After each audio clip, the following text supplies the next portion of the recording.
It's the most wonderful time of the year again. Have you already decorated for the upcoming season? Are you ready to feel the cold breeze of the Christmas once again? Have you done creating your bucket list this holiday? Do you feel delighted or excited in the approaching glimpse? Well, if you are not, then you should be. It's the most wonderful time of the year.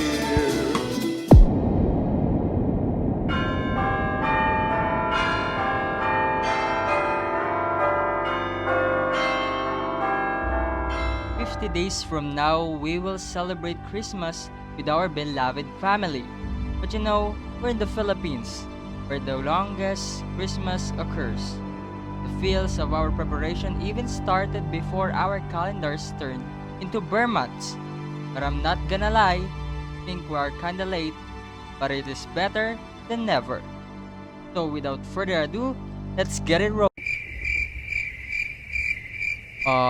I think I'm having a hard time designing our Christmas tree.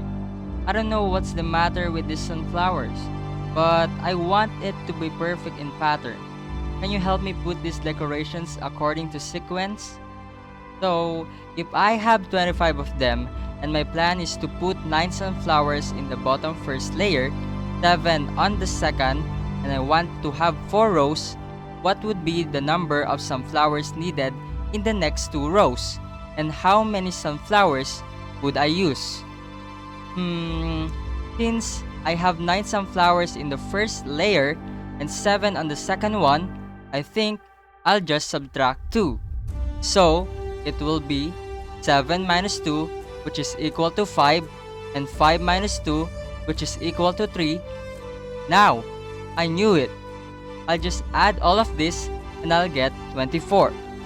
Well, I'm kinda right, but let's get into its in-depth. Subtracting 2 from the succeeding layer makes sense. Why? Because the common difference would be negative 2.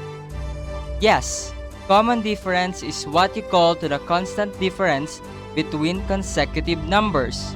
Now look at this. This would be the framework of our sequence, where 9 is the first term. In order for us to get the common difference, we have to subtract 7 to 9. That's why it's negative 2. To get the third and fourth terms, we can use this formula, where D is equal to negative 2, A sub 1 would be 9, and to be computed first, we'll use N as equal to 3. First, substitute the given terms. So it will be A sub 3 equals to 9 plus the quantity of 3 minus 1 times negative 2. 3 minus 1 will be obviously 2, then 2 multiplied to its negative will be negative 4. We are now down to 9 minus 4, which is 5, and that would be the number of sunflowers in the third row.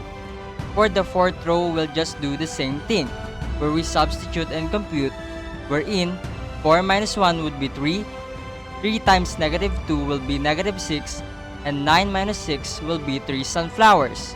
Since I have now the number of sunflowers in the fourth rows, I can now find its sum using this formula, for we already have even the last term. A sub 1 would be 9, A sub n would be 3, and the n will be 4 because we have 4 layers. Proceed to substitution, then we will get S sub n equals 4 over 2, which is 2, times the quantity of 9 plus 3, which is 12. Then 2 times 12 will be 24, so I guess I'll just give the remaining one as a gift into another problem. Finally, I'm done preparing our Christmas tree. And I also learned something from that.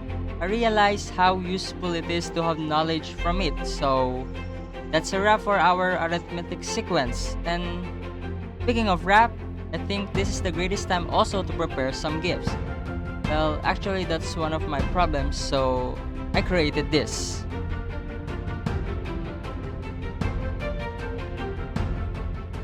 If I am planning to give my brother 2 gifts on the first day of Christmas, 4 to the second and 6 to the third, how many gifts do I have to give him on the 12th day? Going back to the formula, we'll cross with the common difference of 2. Since 4 minus 2 is 2, obviously, the first term is also 2, and the n will be 12. First, substitute the given terms to its respective places.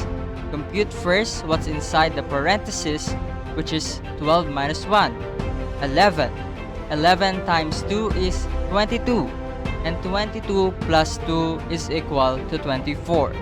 Wow, that's a lot of 2's, but since we have our last term, how many gifts do I have to give to my brother all throughout those 12 days? So we will have this formula again.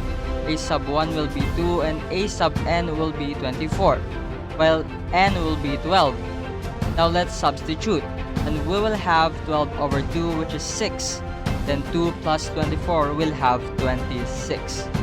Multiply 26 to 6 and the answer will be 156. 156 gifts. I think I can't even afford one. Guess I'll just wish to Santa. Kidding aside, gifts and decorations are really not that important. It does not and it will not define the essence of Christmas. What we should prioritize and be thankful of is how we are still coping with our families, capabilities, and everything we have, like our commitment to learn. I'm Francis Mandap.